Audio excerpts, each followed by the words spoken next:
Hi guys, Steven here, back with another video. This video is titled, Is Conscious Rap the Best Type of Rap? Conscious rap, a lot of the times, and I think by many people in the rap community, the avid listeners of hip hop, some people might think that conscious rap can be, some might say a bit corny, a bit uncool. And it's not always conscious rap that's going to sell records. A lot of rap that would be under that label, conscious rap, that's not what's going to sell, 200,000, 300,000 copies or whatever is now streams, get, 20, 30 million streams on Spotify. But obviously it goes without saying, conscious rap, I mean, that's the music that talks to you. You listen to it, it feeds your soul. I would say overall, I mean, honestly, I would say I'm into conscious rap probably more than any other type of rap. Certainly I'm into conscious rap more than I am gangster rap. I'm into conscious rap more than I am mumble rap. Rock rap, if you want to include that with Limp Bizkit and Kid Rock and all those type of people. I don't mind that stuff too much, to be honest with you, though. But the conscious rap, though, is probably that's the type of rap that I like the most. And some of the people, I'll talk through some of the people I guess that could be known, that would be classed as maybe, you could say conscious rappers. It's a certain label that people get, though. And with many rappers, once they've got that label, they're not able to shake it off. I know Talib Kweli, he might be the classic example, To many, he might be the quintessential, conscious rapper. And I remember an interview that Talib did with DJ Vlad, and he was saying that I haven't been able to shake that label off, and basically saying that the industry, there's kind of been an agenda to demonize conscious rap, and I can't say I disagree with him. I feel there probably has been a bit of an agenda there to demonize that. And I mean, he even joked, though. He was saying on the interview with Vlad, he was joking. It's like, people forget I've done songs with Nelly. I've done songs with Justin Timberlake, but he's always known as the conscious guy. And I think there was a line that Jay-Z had in one song, lyrically, of truth be told, of skills sold, or I think something lyrically, of truth be told, of skills sold, that lyrically, I beat Talib Kweli, or something along those lines. And but I think Jay-Z, he really did like Talib Kweli. He really did co-sign him. I think he even did a feature on one of his songs, and he didn't charge him, I think he joked to him, he said, you wouldn't be able to afford me anyway, but but he really did admire him. But and Talib Kweli, and this, I'll try and link this, early on, he worked with Kanye.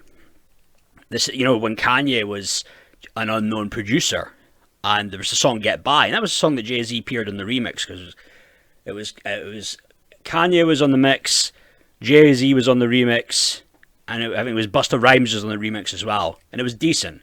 The remix, I would say, is better than the original song, when it was just Talib rapping.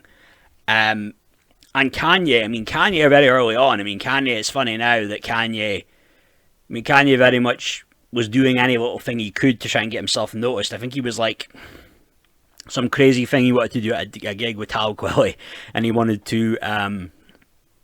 I think he wanted to come out in a wheelchair, then out of nowhere he would jump up and start rapping. And it was like crazy ideas like that. That's such a Kanye idea when you think about it. But it is kind of funny that Kanye now, he was at that point, he really needed to do something like that just to get a little bit of exposure. But now he's so over that, and there's a lot of stuff going on with Kanye, really. But I don't think he's probably somebody who really, I don't think he fucks with Talib Kweli anymore. I think he really did lay into him on one of the Drink Champs interviews. But Kanye early on, though, it's weird because, and I heard someone say about this, because I'm not that familiar with very, very early Kanye. And I think because Kanye did have stuff out even before, the big first official big album, the college dropout. And Kanye had the song. It's a really good one. You should check it out. Apologize. And he does sound a lot different before he had the crash. His voice, especially, you notice at the start, it sounds very different. But the thing about Kanye, though, I mean, he was probably more conscious early on, and then he had to get a bit more, I guess, commercial, hence, the song Stronger with Daft Punk, which I did like. I did like that song, but, very early on, conscious Kanye, you talk about, Jesus Walks, and then even, I suppose the song It All Falls Down, single black female addicted to retail. So Kanye was, he was conscious, or he was known, and this is another term, by the way, backpack rap. He was known as the backpack rapper, and he kind of made a thing out of it. That kind of came his image. There's photos of him, wearing a backpack. And so it wasn't necessarily seen as the coolest type of rap, but these are the guys that are really smart dudes, though. The guys well educated. But there's so many great conscious rap out there, and guys that did it well, and De La Soul, there are other ones. I mean, De La Soul, Me, Myself, and I, was it Roller Skating Jam named Saturdays. But very early on, I suppose you could say it late 80s, maybe rhyming, they weren't brilliant lyrically, but I think they did improve as time went on. There was a remix I heard them on, it was, what was the name of the song again? I can't remember the name of the song, but it was a remix that they were on with Mos Def. And they were decent they were solid. They've got bars, like they're good. So they're guys when it came to like the 90s. This song was out like in 95, 96. They had evolved though lyrically. And speaking of Mos Def, because Mos Def's another one that's very good. I've listened to Talib more, but Mos Def's another really good one though. He's solid. I've just heard mostly songs like he's featured on. I've heard Mos Def on, but he's really good as well. Another one, I like this guy, Slick Rick. I just heard about Slick Rick probably like 3 years ago, but Slick Rick originally from England. He's another one, Some of the songs, he had Hey Young World, Children's Story, Teenage Love. So he's some real good songs. He was really different. Like, he was really, I don't want to say ahead of his time, but really he had really something unique though. And he's pretty good lyricist as well. Like, he just had a lot of shit happen to him, like when he ended up in jail and stuff like that. That kind of really like, you know what I mean? It really derailed his career. But he had that stuff. What was it about? I mean, it was more of a positive message. It was basically just saying, hey, don't be getting into gangs. You'll be disrespecting your mother. Or he would always have that English accent saying, don't disrespect your mommy. But yeah, he some of his stuff though is really good though, Slick Rick. I really like that. But the thing about conscious rap though, I mean, you could probably go back to the very start. Well, I say very start though. But more like talking about back in 82. Grandmaster Flash, The Message. I would say that is what I would class a conscious rap song. I think like that, just the lyrics and that, and about don't push me cause I'm close to the edge, I'm trying not to lose my head. That song really, it really did depict New York at that time, poverty. It was just terrible, unemployment. It really showed how grim the city was at the time. And a lot of songs, it can be all this, hey, oh, rainbows, oh, hey, life's so good. But that really did sum up how things were at the time. And it was like, yeah, this is really shit, you know what I mean? In a weird way, I always remember at school when I was young, I was like 16, 17. That was kind of like a song that inspired me. It kind of like motivated me to kind of like work hard and try and, try and just end up, seeking, striving for a better life. Just something about that song, it's up there. I mean, most people would say it's one of the best rap songs of all time. A lot of people have it as like a top 5 rap song. But it's a really good song, and some of the lines, what is it again? Child is born with no state of mind, blind to the ways of mankind. But some of it about, was it God's smiling at you and he's also frowning on you because only God knows what you go through, and that it's brilliant. I mean, I really love that song. And the thing about Melly Mel, though, I mean, Melly Mel, you see a lot. He does a lot of these interviews, and he's kind of like a lot of people would maybe dismiss him as kind of like an old head, bitter, going on a rant, but I really agree with a lot of stuff that Melly Mel says. Not everything, but there's a lot of stuff though, and I think one thing I've heard Melly Mel talk about is what changed the game in rap was when Run DMC came around. And then that was what changed it, because then it started to be all the streetwear, like what the people wear in the streets, and it was all the stuff rocking the Adidas. And that, first off, that Adidas partnership, though, worked wonders. I think that really played a part in Adidas getting even bigger and bigger. And, you know how big Adidas is when you're a kid. I mean, it's in your brain when you're 8 or 9. Adidas and Nike are the top 2 brands. And I think the Run DMC rocking the Adidas, that played a large part in Adidas with their success, no doubt. But it was detrimental to the culture, though. I would definitely agree, and to the rap, the art form.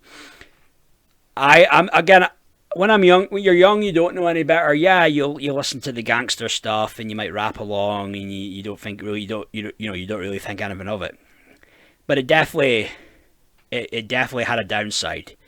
The Run DMC, the NWA, all this stuff. You got to be in gangs. You got to be doing drugs. It was so bad, and I just love how Melly Mel is so just doesn't give a fuck, and he just says what he's on his mind. He says what's on his mind. He doesn't have that agenda about, I've got to watch what I say because I don't want to offend anybody. Like, I love how he just says it like it is and speaks his mind. That's something that's priceless, Like, it really is. But, see, he's a guy I've got a lot of respect for. And the thing is, going back to the early days, though, I mean, okay, so there wasn't really conscious rap at the very start. You had, Sugar Hill Gang, the Rapper's Delight. A song that I really do love, though. And it's, it's a party record. I suppose some might say it's a mindless party record, but that's another thing, though. There is a place in rap for these things. You could have a place in rap for mindless party records.